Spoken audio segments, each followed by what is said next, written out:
Hej goddag. Jag är Richard Barnes, den vice borgmästare för London. I'm Richard Barnes, the Deputy Mayor of London, which is Boris's number 2, in as much as if anything happens to the Mayor of London, then the heavens fall on my shoulders. My responsibilities cover what could be broadly described as the social justice policies, equalities, diversity, employment policies that are associated with them. We've developed a programme called Diversity Works for London, which is for the private sector companies that can examine what their own policies are, what their own practices are, and indeed what their own employment statistic demographies looks like. So this is a real practical, profit-orientated programme, and we've now got 65 of the 100 FTSE companies that are signed up to it, and some 3,700 companies that are either going through the process or have achieved it. I speak the Scandinavian languages, which means I can hop in and out of them, which is Norwegian, Swedish and Danish. And there's a little bit of what they call svenska, finsk, which is what they speak in southern Finland, so I can certainly order a beer and a proper meal.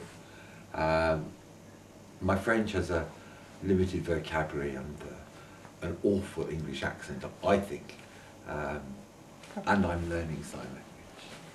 But it matters if you're going to represent and talk to people, try and represent all of them, which is why on my business cards I also have them printed in Braille. So on the back of the cards there is another language, a reading language called Braille. It has my name and an email address and a phone number on the card, so that I can be as inclusive outreaching as possible. In the beginning, when I left university and went to learn to live in Norway, I could have spoken English for the whole of the time that I was there.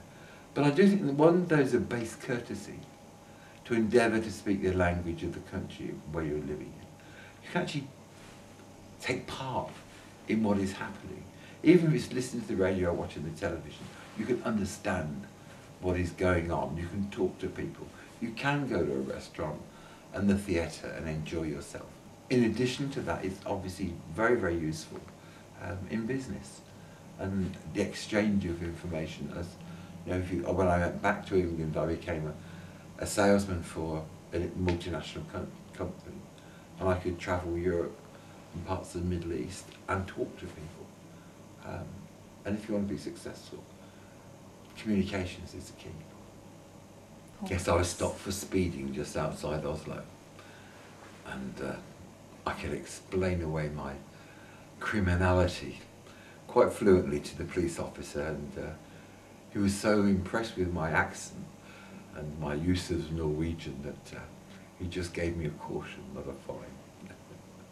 I am eternally grateful to this day. But my car was reading miles per hour, and the speed limit was certainly in kilometres per hour, which is always a challenge. And my professional life as the Deputy Mayor of London, we get an enormous number of overseas visitors. And to be able to understand how you talk to them matters an enormous amount.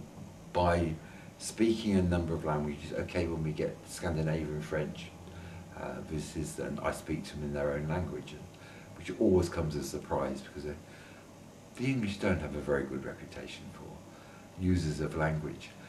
But what I've found it has taught me is to recognise what the listening ear can actually pick up. So I learned to articulate my words clearly and not to gabble away and speak far too quickly. I also love reading the foreign papers. J'aime bien parler les langues étrangères. Jag älskar främmande språk. Det är mycket trevligt att prata på en främmande språk. Even doing that has made me cough. No, I love languages and the literature that they lead you into, and the music that they engender within you as well. That doesn't mean to say I can understand everybody who's singing on the Eurovision Song Contest. That I can't do. But I can appreciate what they're trying to sing about.